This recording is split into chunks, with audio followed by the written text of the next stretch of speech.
মহান বিজয় দিবস উপলক্ষে পাগলা পূর্বপাড়া যুব সমাজের উদ্যোগে আলোচনা সভা ও পুরস্কার বিতরণ অনুষ্ঠান অনুষ্ঠিত হয়েছে। শনিবার 22শে ডিসেম্বর বিকেলে বৈরিগিবাড়ি ফাতেমা নূর জামে মসজিদ সংলগ্ন মাঠে এ অনুষ্ঠান অনুষ্ঠিত হয়। উক্ত অনুষ্ঠানে কুতুবপুর ইউনিয়ন যুবদলের সহসভাপতি নুর ইসলাম তেলার সভাপতিত্বে প্রধান অতিথি হিসেবে উপস্থিত ছিলেন ফতুল্লা থানা বিএনপির সভাপতি শহীদুল ইসলাম টিটু। প্রধান অতিথি বক্তব্যে পাগলা পূর্বপাড়া বৈরিগিবাড়ি যুব সমাজকে ধন্যবাদ জানিয়ে শহীদুল ইসলাম টিটু বলেন, দল যাকে মনোনয়নপত্র দিবে আমরা তার পক্ষেই কাজ করব।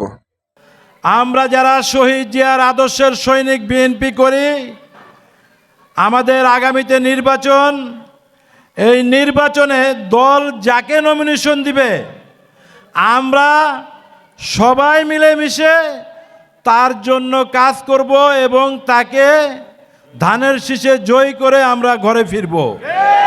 এটাই আমাদের আজকের প্রতিজ্ঞা হওয়া উচিত।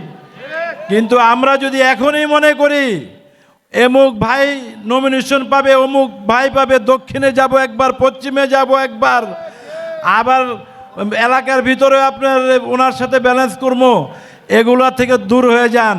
অনুষ্ঠানে বৈষম্য বিরোধী ছাত্র আন্দোলনের সম্মুখ যোদ্ধা ও নারায়ণগঞ্জের সমন্বয়ক নাইমুল রৌনক ও সরফরাজ সজীবকে সম্মাননা ক্রেস্ট প্রদান করার পাশাপাশি ক্রীড়া প্রতিযোগিতার ফাইনাল চ্যাম্পিয়ন ও রানার্স আপ দলের হাতে ট্রফি তুলে দেন অনুষ্ঠানের প্রধান অতিথি সহ বিশেষ অতিথিরা।